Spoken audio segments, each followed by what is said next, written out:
Hello बच्चों, आज हम जो लास्ट डे हमारा टॉपिक चल रहा था AIIMS and objectives of mathematics teaching, उसके अंतर्गत हम Bloom taxonomy of educational objectives के बारे में डिस्कस करेंगे। देखो बच्चों, जो Bloom taxonomy of educational objectives है, ये सारे की सारे जो हमारी जितने भी पैडागोजिक सब्जेक्ट है उनमें सब में ये लगती है। सबसे पहले हम थोड़ी सी इसकी बैकग्राउंड हिस्ट्री जान लेते हैं। जो ब्लूम टैक्सोनॉमी थी, किसने दी थी? या शिकागो यूनिवर्सिटी के प्रोफेसर बेंजामिन एस ब्लूम ने सन 1956 में अपने सहयोगियों के साथ वर्क करके या काम करके इन्होंने इसको दिया था। और इन्होंने इसको बहुत ही अच्छी तरह से क्लासिफाई किया था 3 डोमेन में। इन्होंने बालक के या लर्नर के 3 पक्षों की बात की थी: कोग्निटिव डोमेन, अफेक्टिव डोमेन और साइकोमोटर डोमेन। कोग्निटिव मीन बौद्धिक या संज्ञानात्मक, अफेक्टिव मीन्स भावात्मक पक्ष और साइकोमोटर मीन्स उसके क्रियात्मक पक्ष। इसके अंडर भी इन्होंने कोग्निटिव डोमेन में 6 ऑब्जेक्टिव, जिसमें से फर्स्ट नॉलेज, दूसरा comprehension, application, analysis, synthesis, evaluation, और अफेक्टिव में receiving, attending, responding, valuing, organising या करेक्टराइजिंग लास्ट वाला। और साइकोमोटर डोमेन में इमिटेशन हो गया हमारे पास, manipulation, precision, articulation and naturalisation की इन्होंने बात की थी। सबसे पहले बच्चों, इन्होंने ये जो ऑब्जेक्टिव बनाए थे, इन्होंने इनको बहुत ही अच्छी तरह से क्लासिफाई किया था। और इन्होंने इसको कंक्रीट टू अब्स्ट्रैक्ट,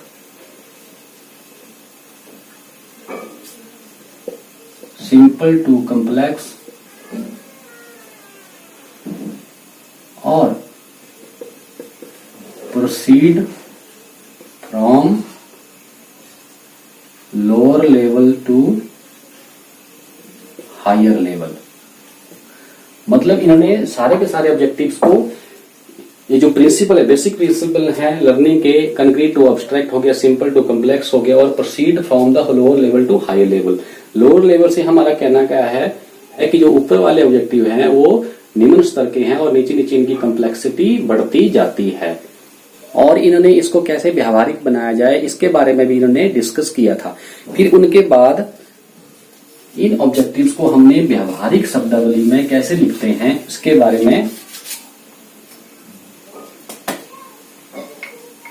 बारे में सबसे पहले डिस्कस किया था रॉबर्ट मैगर ने। मतलब मैगर ने सन 1962 में ब्लूम टैक्सोनॉमी के जो इंस्ट्रक्शन ऑब्जेक्टिव्स हैं, इनको ही आधार मानकर इन्होंने क्या किया था कि इन इंस्ट्रक्शन ऑब्जेक्टिव्स को बिहेवियर टर्म में कैसे लिखते हैं ये बताया था। इन्होंने बिहेवियर टर्मिनोलॉजी मतलब व्यवहारात्मक शब्दावली का प्रयोग किया था। व्यवहार से रिलेटेड हमारा यहाँ पर कहने का मतलब ये है कि बच्चे के व्यवहार में अगर वांछित परिवर्तन हो रहा है, उस ऑब्जेक्टिव से रिलेटेड, मतलब हम उसके व्यवहार में कोई परिवर्तन देख रहे हैं, तो हम उसको व्यवहारात्मक उद्देश्य कह देंगे। तो इन्होंने ही कहा था कि जो हर एक ऑब्जेक्टिव है उसका क्या है, उसके अपने एक एक्शन वर्ब्स होगी, क्रियाएं होंगी। जैसे कि नॉलेज की क्रिया होंगी रिकॉल, रिप्रोड्यूस, रिकॉग्नाइज। इस तरह की जो क्रिया होंगी, अगर मान लो बच्चा उससे रिलेटेड कोई काम कर रहा है और इसको पूरा कर रहा है, रिकॉल कर रहा है, रिप्रोड्यूस कर रहा है या रिस्पॉन्ड कर रहा है, तो हम कह सकते हैं कि उसका नॉलेज से रिलेटेड क्या है, ऑब्जेक्टिव उसका फुलफिल हो रहा है। अगर नहीं करता है तो हम कह सकते हैं कि उसका उससे रिलेटेड जो ऑब्जेक्टिव है वो फुलफिल नहीं हो पा रहा है। और इसलिए जब हम इन ऑब्जेक्टिव्स को व्यवहारात्मक शब्दावली में लिखते हैं, तभी हम इन इंस्ट्रक्शन ऑब्जेक्टिव्स को हम ऑब्जेक्टिव्स इन बिहेवियर टर्म्स कह देते हैं। ठीक है ना, ऑब्जेक्टिव्स इन बिहेवियर टर्म्स। परंतु सबसे पहले हम यहाँ पर बात कर लेते हैं Bloom taxonomy of educational objective, जो इसका बेस है। Educational objective, Bloom taxonomy of educational objectives के अंडर जो सबसे पहला डोमेन है हमारा, उसके अंतर्गत हमारा पहला आता है हमारा ऑब्जेक्टिव नॉलेज। नॉलेज ऑब्जेक्टिव से हमारा मतलब है नॉलेज ऑफ एनीथिंग, यहां अगर सब्जेक्ट की बात करते हैं तो किसी भी कॉन्सेप्ट की थ्योरीज, लॉज, डेफिनेशन, फैक्ट्स के बारे में जानकारी, या हम कह सकते हैं कि इनको थ्योरीज, लॉ, डेफिनेशन, फैक्ट्स को हम ज्यादातर क्या करते हैं, मेमोराइज करने पर ही हम इसमें बल देते हैं और टाइम आने पर हम उनको क्या करें, रिप्रोड्यूस कर सकें, उनको रिकॉल कर सकें। इसी में ही हम नॉलेज ऑब्जेक्टिव में जोर देते हैं। तो नॉलेज ऑब्जेक्टिव है हमारा सबसे निम्न स्तर का ऑब्जेक्टिव है। तो इससे रिलेटेड जब हम एक्शन वर्ब की बात करते हैं तो इसकी एक्शन वर्ब ये आती हैं नॉलेज की, रिकॉल करना, reproduce, represent, define, match, list,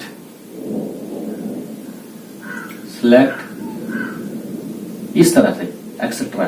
तो इस तरह की जो एक्शन वर्ब हैं ये नॉलेज ऑब्जेक्टिव में आती हैं।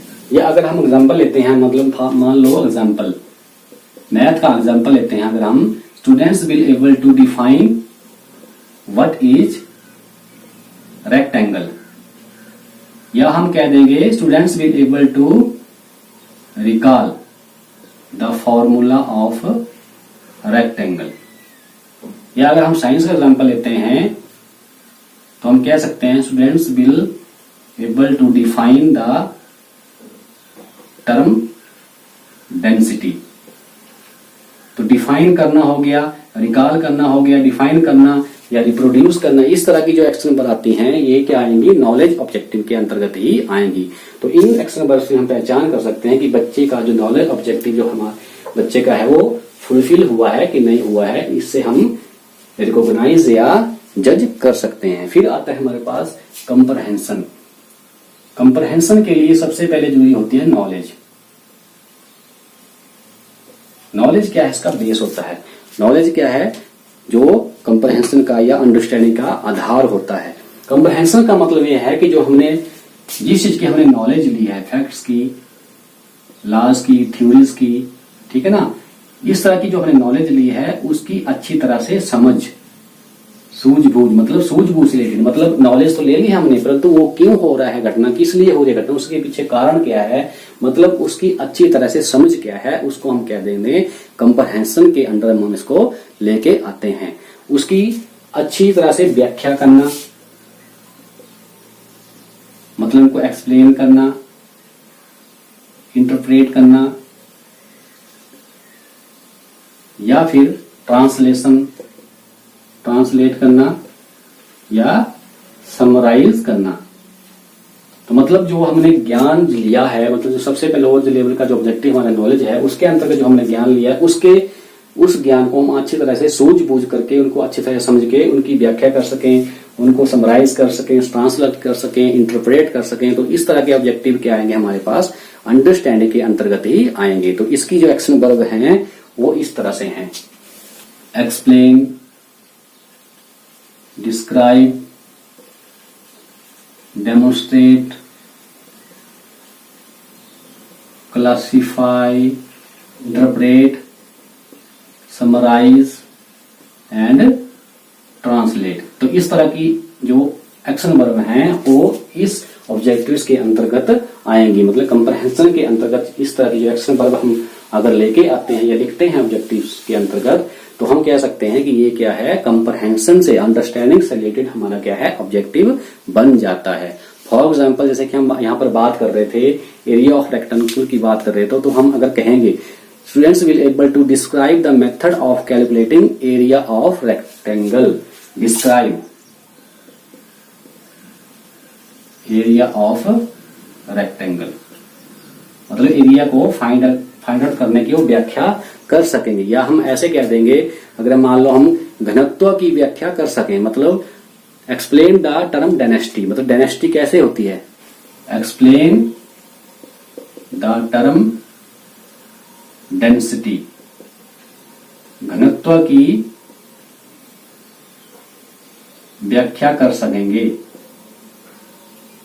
व्याख्या कर सकेंगे, मतलब व्याख्या करना, एक्सप्लेन करना ये क्या आती है हमारे पास, एक्शन वर्ब आ जाती है अंडरस्टैंडिंग। मतलब कहने का है कि अंडरस्टैंडिंग क्या है, उसके अंतर्गत जो नॉलेज हमने ली है उस नॉलेज की अच्छी तरह से समझ, सूझबूझ जिसको हम लेके चलते हैं, मतलब फैक्ट्स की, प्रिंसिपल की, थ्योरीज की, जो उनको अच्छी तरह से उसको समझ पाए, उसको हम क्या कहते हैं, हम अंडरस्टैंडिंग या कंप्रहेंशन ऑब्जेक्टिव में इसको हम लेके आते हैं।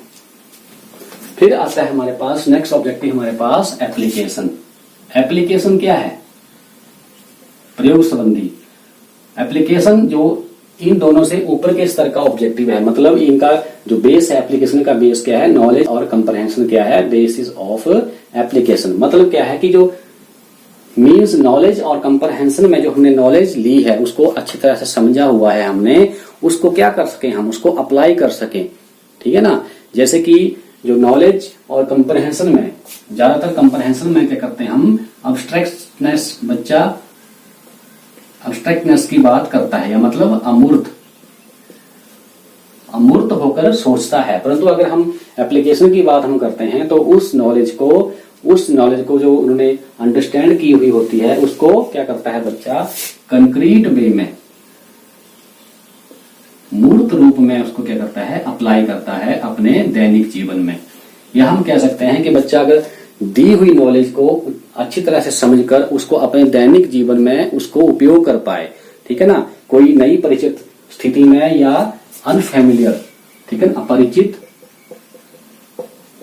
या नई सिचुएशन में उस नॉलेज को अप्लाई कर सके, तो हम कह देंगे वो क्या है, हमारा ऑब्जेक्टिव कौन सा फुलफिल हो रहा है, एप्लीकेशन ऑब्जेक्टिव हमारा वो क्या है, फुलफिल हो रहा है। और इससे रिलेटेड हमारे पास एक्शन वर्ब आती हैं,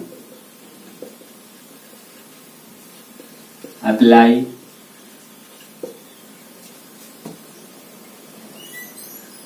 डेमोन्स्ट्रेट, कंस्ट्रक्ट, चेंज, असेस, परिवर्तन कर सके, उसको असेस कर सके, कंस्ट्रक्ट कर सके, सॉल्व, मॉडिफाई, परिवर्तन करना।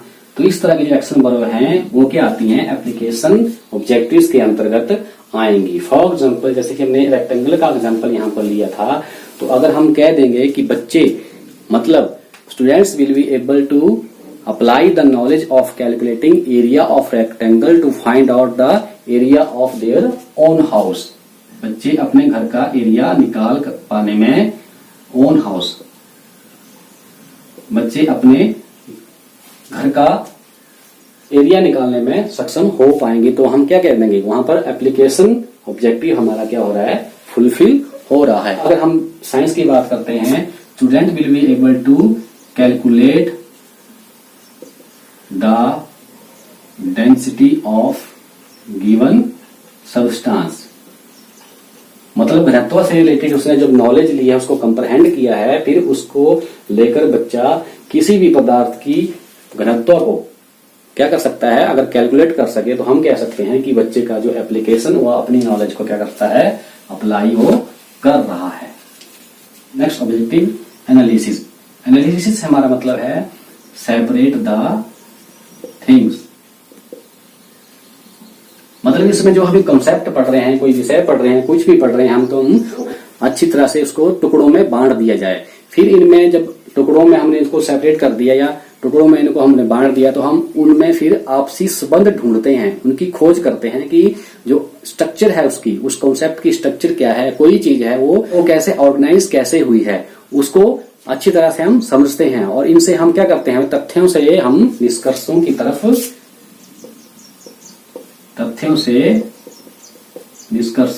हम चलते हैं, मतलब या जनरलाइज करते हैं। हम पता लगता है कि इसमें क्या ऑर्गेनाइज स्ट्रक्चर है, एनालिसिस करके उसको हम एक स्ट्रक्चर किसकी पहचान लेते हैं हम। तो मतलब कहने का है कि इस एनालिसिस में हम क्या करते हैं, एलिमेंट्स को लोकेट करते हैं, उनको डिफरेंशिएट करते हैं, उनके पैटर्न को आइडेंटिफाई करते हैं, और जो डिफरेंट थिंग्स में जो रिलेशनशिप होती है उसको फाइंड आउट करने में बच्चे क्या होते हैं, सक्षम हो पाते हैं इस एनालिसिस ऑब्जेक्टिव के अंतर्गत। और इससे रिलेटेड जो एक्शन वर्ब है हमारे पास वो है analyse, compare, divide, dissociate, separate, मतलब एनालाइज कर सके बच्चा, तुलना कर सके, उनको बांट सके, उनको उनमें संबंध फाइंड आउट कर सके या सेपरेट कर सके। तो अगर हम इस तरह के हम एक्शन वर्ब हो रही हैं तो हम कह सकते हैं कि वो क्या ऑब्जेक्टिव हमारा कौन सा फुलफिल हो रहा है, एनालिसिस वाला ऑब्जेक्टिव हमारा क्या हो रहा है, वो फुलफिल हो रहा है। फॉर एग्जाम्पल जब हम बात करते हैं रेक्टेंगल के बारे में हम बात कर रहे थे, अगर बच्चा ये कह दे, जैसे मान लो कई बार आपने देखा होगा कि मैथमेटिक्स में फिगर होती है, हमारे पास कई तरह की फिगर होती है और फिर बोला जाता है कि उसका एरिया फाइंड आउट करो। तो बच्चा क्या करेगा, इस फिगर को क्या करेगा, एनालाइज करेगा, उस फिगर को अच्छी तरीके से बांटेगा और डिफरेंट डिफरेंट साइज के जो तरह तरह के स्ट्रक्चर आएंगे उससे रिलेटेड वो क्या करेगा, फिर उनका एरिया कैलकुलेट करेगा एनालिसिस के द्वारा। या फिर हम जब हम कह देंगे बच्चे घनत्व और आयतन में अंतर स्पष्ट कर सकेंगे, मतलब क्या है, बच्चे will be able to compare या differentiate between density and volume, able to compare between density and volume. अगर इस तरह का ऑब्जेक्टिव हम लिखेंगे या मेंशन करेंगे, यहां पर कौन सी आ रही है, यहां पर कंपेयर आ रही है एक्शन वर्ब, तो उस ऑब्जेक्टिव हम कह देंगे ये क्या है, एनालिसिस टाइप का हमारे पास क्या है, ऑब्जेक्टिव फुलफिल हो रहा है। फिर आता है हमारे पास नेक्स्ट सिंथेसिस ऑब्जेक्टिव। सिंथेसिस मतलब संश्लेषण करना।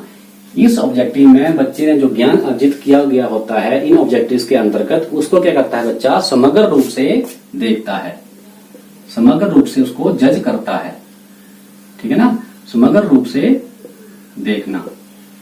और इसमें बच्चे की क्रिएटिव एबिलिटीज, सृजनात्मक जो उनकी क्वालिटी होती हैं उनका वो यूज करता है और वो बच्चे की डेवलप भी होती हैं। तो कहने का मतलब ये है कि जो सिंथेसिस ऑब्जेक्टिव होता है उसमें बच्चा इंफॉर्मेशन कलेक्ट करता है, डिजाइन करता है, put elements together to construct new pattern of things, या हम कह सकते हैं to build understanding of concept in some different manner, ठीक है ना, डिफरेंट मैनर में बच्चा अपनी नॉलेज को लेके जाता है। और या मतलब हम कह सकते हैं विभिन्न तत्वों का एक नया पैटर्न, स्ट्रक्चर वो क्या करता है, बनाता है। उस ऑब्जेक्टिव को हम क्या कह देते हैं, सिंथेसिस ऑब्जेक्टिव कह देते हैं। तो इसके अंतर्गत जो एक्शन वर्ब आती है हमारे पास, combine, conclude, organise, create, relate, generalise, मतलब बच्चा कंबाइन कर सके, कैलकुलेट कर सके या कंक्लूड कर सके, ऑर्गेनाइज कर सके, थिंग्स को इंटीग्रेट कर सके, उनको रिलेट कर सके, जनरलाइज कर सके, तो अब हम कह देंगे कि वो क्या हो रहा है, सिंथेसिस टाइप का ऑब्जेक्टिव हमारा क्या हो रहा है, फुलफिल हो रहा है। फॉर एग्जाम्पल जब हम बात करेंगे एरिया ऑफ रेक्टेंगल की, जो उसने नॉलेज लिया था, उसने उसको कंप्रहेंड किया था, उसको अप्लाई किया था, एनालिसिस किया था, तो उसके बेस पर बच्चा क्या करेगा, मान लो students will be able to make the rectangular shaped house through the thermocol sheet, ठीक है ना, बच्चा रेक्टेंगुलर शेप में एक हाउस बनाने में सक्षम होता है थर्मोकोल शीट के द्वारा। तो हम कह देंगे कि बच्चे का सिंथेसिस टाइप का ऑब्जेक्टिव का फुलफिल हो रहा है। फिर आता है हमारे पास सबसे लास्ट वाला इस डोमेन में, कॉग्निटिव डोमेन में, इवैल्यूएशन। मूल्यांकन सबसे उच्च स्तर का मतलब हायर लेवल का ऑब्जेक्टिव है इस डोमेन में। कॉग्निटिव डोमेन में क्या है, हायर लेवल का ऑब्जेक्टिव है। मतलब कहने का है कि इस डोमेन में जब बच्चे ने नॉलेज ली, उसको कंप्रहेंड किया, अप्लाई किया, एनालिसिस किया, सिंथेसिस किया, तो इस तरह की सारी नॉलेज को क्या करेगा बच्चा, फिर उसको इवेल्युएट करेगा, उसको क्या करेगा, उसकी उपलब्धि को क्या करेगा, जांचेगा, उसकी उचित जांच करेगा। और फिर किसी भी विषय की, कॉन्सेप्ट की, सब्सटेंस की, लॉ की, प्रिंसिपल की क्या करेगा, वो गुणात्मक, क्वालिटेटिव या क्वांटिटेटिव क्या करेगा, उसका निर्णय या आलोचना वो उसमें ले सकता है, या उसका अच्छी तरह से उसका मूल्य वो आंकेगा या मूल्यांकन उसका करेगा कि क्या सही है, क्या गलत है, और उसको एक समग्र रूप से देखेगा। तो वो क्या हो गया हमारे पास, उसका इवैल्यूएशन टाइप का क्या है ऑब्जेक्टिव वो फुलफिल हो जाता है। तो इसकी रिलेटेड एक्शन वर्ब है हमारे पास summarise, support, defend, attack, avoid, criticise. मतलब इस तरह की अगर एक्शन वर्ब इनमें आती हैं, इस ऑब्जेक्टिव्स में आती हैं, इवैल्यूएशन वाले ऑब्जेक्टिव में हम अगर मान लो इस तरह की कोई भी हमारे पास एक्शन वर्ब आती है तो हम कह सकते हैं कि इसका बच्चे का इवैल्यूएशन वाला मूल्यांकन वाला क्या है उद्देश्य है वो परिपूर्ण हो रहा है। जैसे कि फॉर एग्जाम्पल अगर हम कह देते हैं justifying the needs for constructing rooms in rectangular और स्क्वायर शेप्स, मतलब जो बच्चे ने रेक्टेंगुलर से संबंधित जो ज्ञान लिया है, जो एरिया से संबंधित जितना भी हमारे पास इन्होंने ज्ञान लिया है, सारे जो जितने ऑब्जेक्टिव है उससे वो गुजरा हुआ है, तो जो इवैल्यूएशन में वो क्या करेगा मतलब जस्टिफाई कर देगा कि उसके घरों के जो कमरे हैं वो क्यों रेक्टेंगुलर या स्क्वायर शेप में हैं, तो इसके वो जस्टिफाई कर सकता है। या अगर हम कह सकते हैं, अगर साइंस की बात करते हैं हम, विद्यार्थी students will able to relate the density, volume and mass. मतलब बच्चा इन तीनों में घनत्व, आयतन और द्रव्यमान में क्या अंतर है इसको, इसके संबंध को जान पाएगा या मतलब इसके संबंध को बता पाएगा अच्छे तरीके से। तो हम कह देंगे कि बच्चे का जो इवैल्यूएशन वाला ऑब्जेक्टिव है वो क्या है, उसका फुलफिल हुआ है। तो इस तरह बच्चों आज हमने ब्लूम टैक्सोनॉमी के अंतर्गत जो कोऑपरेटिव डोमेन है उसके हमने सारे के सारे ऑब्जेक्टिव कर लिए हैं। तो नेक्स्ट लेक्चर में हम इसके जो बचे हुए दो डोमेन है, अफेक्टिव डोमेन और साइकोमोटर डोमेन, भावनात्मक पक्ष और क्रियात्मक पक्ष के जो जितने भी संबंधित ऑब्जेक्टिव्स आते हैं, उद्देश्य आते हैं, उसके बारे में डिस्कस करेंगे। Okay, thank you.